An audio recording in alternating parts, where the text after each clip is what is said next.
Salam Bapak Ibu Saudaraku sekalian, di pada pagi hari ini jumpa lagi kita untuk renungan pagi yang kita adakan setiap pagi. Jadi sebelum kita membuka renungan pagi, terlebih dahulu kita berdoa. Mari kita sama-sama berdoa.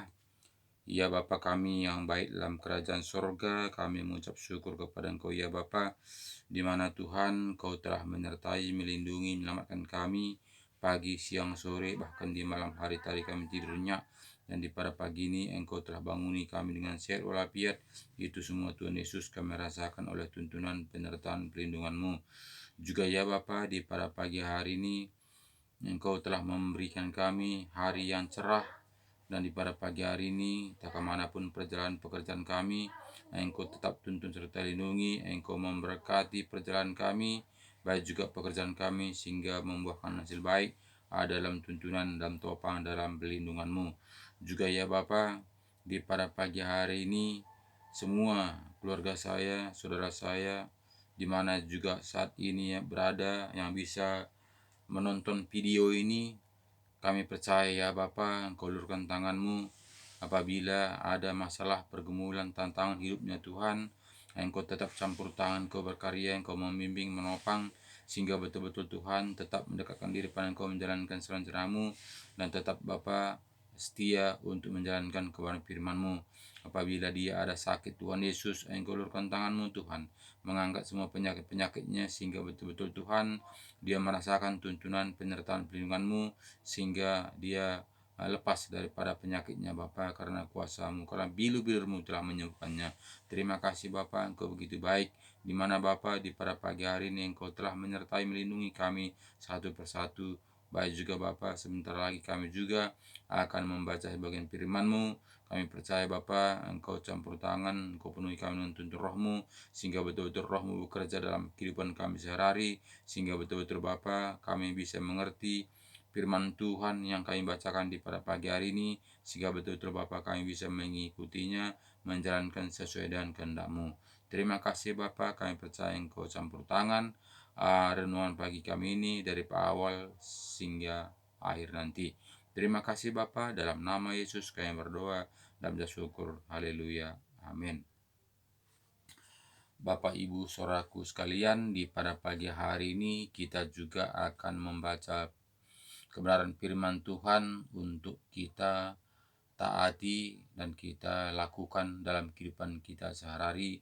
Bagaimana peraturan-peraturan yang diajarkan Tuhan Yesus kepada kita, kita menjalankan kehidupan kita ini, sehingga betul-betul kita kembali kepada Alkitab yang diajarkan Tuhan Yesus kepada kita. Jadi mari kita buka Alkitab kita, Matius 5 ayat 33 mulai. Katanya begini: Kamu telah mendengar pula yang difirmankan kepada nenek moyang kita, jangan bersumpah palsu, melainkan peganglah sumpahmu di depan Tuhan. Jadi diajarkan kita kepada kita supaya kita jangan bersumpah, tapi kita itu marilah kita itu berjanji itu dengan apa adanya. Jadi karena sumpah itu sering kita lakukan karena kita itu meyakinkan sesama kita. Aku bersumpah begini kita bilang, itu namanya berjanji, bersumpah. Padahal itu semuanya kita yang tahu apakah itu bohong itu atau tidak. Jadi marilah kita jalankan kebenaran, janganlah kita berbohong untuk bersumpah. Untuk dari itu tetaplah kita tetap dalam Tuhan. Jadi 34 katakannya kepada kita, tetapi aku berkata kepadamu, janganlah sekali-kali bersumpah baik demi langit, karena langit adalah tahta Allah, maupun demi bumi, karena bumi adalah tumpuan kakinya, ataupun demi Yerusalem, karena Yerusalem adalah kota raja besar. Janganlah juga engkau bersumpah demi kepalamu, karena engkau tidak berkuasa memutihkan atau menghitamkan sehelai rambut pun. Jika ya, hendaklah kamu katakan ya, jika tidak, hendaklah kamu katakan tidak. Apa yang lebih daripada itu berasal dari si jahat. Jadi sungguh jelas firman Tuhan ini diajarkan kepada kita supaya kita jangan bersumpah. Jika iya, katakanlah iya. Jika tidak, katakanlah tidak. Selebih itu adalah dari kejahatan. Itu kata firman Tuhan di pada pagi hari ini. Jadi marilah kita berusaha berjanji dengan menepati janji. Jadi tak usah kita banyak alasan itu dan sebagainya. Dan kita juga bersumpah, aku akan membayarnya, aku akan melakukannya, aku akan menepatinya, aku bersumpah dengan ini dan sebagainya. Tapi kita itu, marilah kita tepati janji kita, tak usah kita berjanji, bersumpah dan sebagainya. Nah, jadi firman Tuhan ini jelas untuk mengatakan kepada kita, jika iya hendaklah engkau katakan iya. Karena jelas ini katakan tadi ayat 37 mengatakan, jika iya hendaklah kamu katakan iya, jika tidak hendaklah kamu katakan tidak. Apa yang lebih daripada itu berasal dari si jahat. Jadi sudah jelas kepada kita itu harus berterus terang. Tak usah kita bersumpah dan sebagainya. Ayat 38 mengatakan kepada kita, kamu telah mendengar firman, mata ganti mata dan gigi ganti gigi. Tetapi aku berkata kepadamu, janganlah kamu melawan orang yang berbuat jahat kepadamu, melainkan siapapun yang menampar pipi kananmu, berilah juga kepadanya pipi kirimu. Jadi itu dibuat Tuhan kepada kita untuk mengajarkan kita supaya kita itu jangan melawan musuh kita, tapi cukuplah Tuhan campur tangan, Tuhanlah berkarya, Tuhanlah menghukum dia, Tuhanlah mengadili dia. Jadi hendaklah kita itu serahkan segala sesuatunya kepada Tuhan. Jadi menghakimi itu tidaklah kita yang menghakimi, tidaklah bisa kita menghakimi seseorang, tapi kita itu berdoalah kita pada Tuhan supaya Tuhan campur tangan, supaya Tuhanlah berkarya kepada orang-orang yang berbuat salah kepada kita. Bahkan di sini katakannya kepada kita tadi, tetapi aku berkata kepadamu, janganlah kamu melawan orang yang berbuat jahat kepadamu, melainkan siapapun yang menampar pipi kananmu, berilah juga kepadanya pipi kiri. Nah, jadi katakannya juga haruslah kita itu jangan membalas kejahatan dengan kejahatan. Dia katakannya tadi kita membalasnya kejahatan dengan kebaikan. Dari itulah kita melihat banyak orang bahwa kita itu sudah berpindah adalah menjalankan kebenaran firman Tuhan.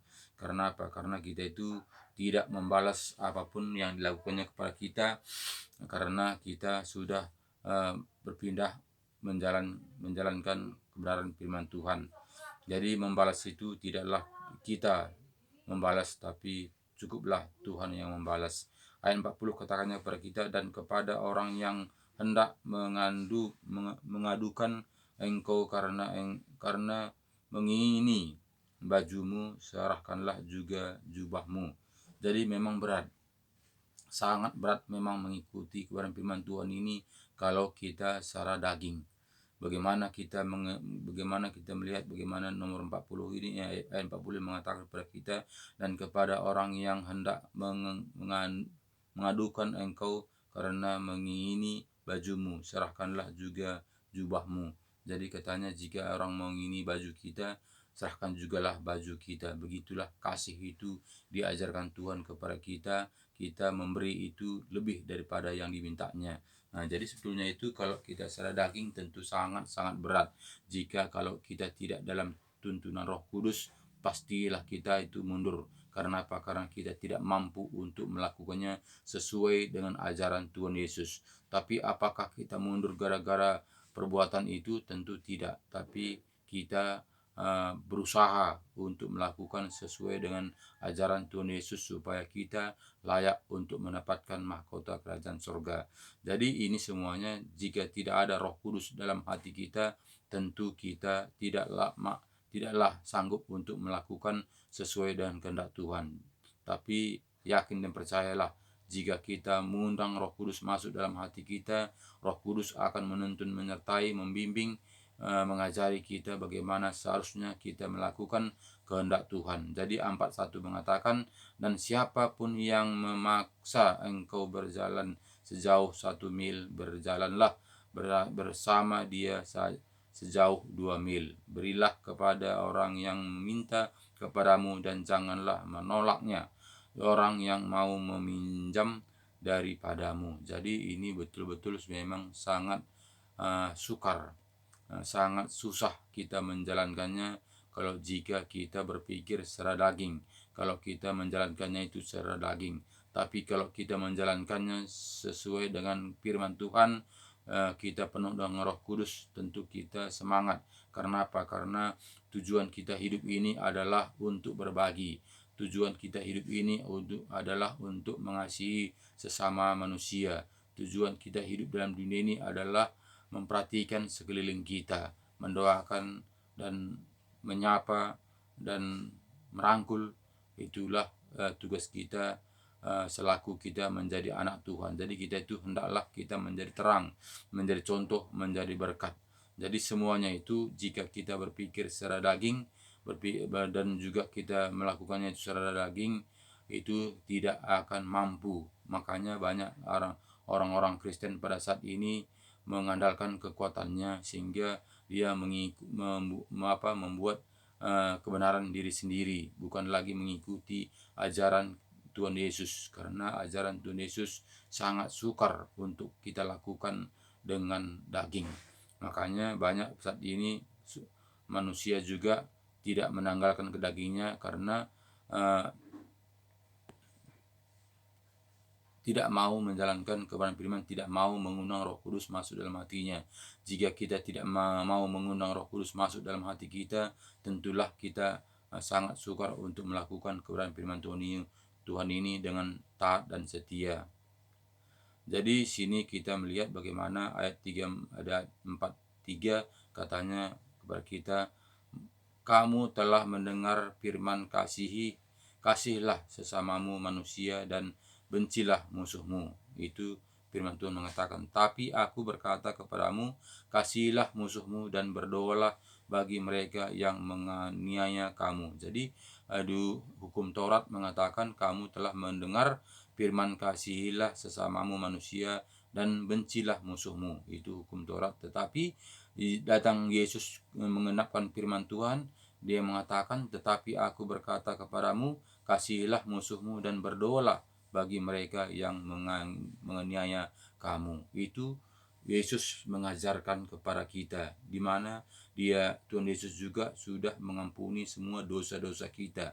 Dia tidak memilih apakah kita berdosa atau tidak.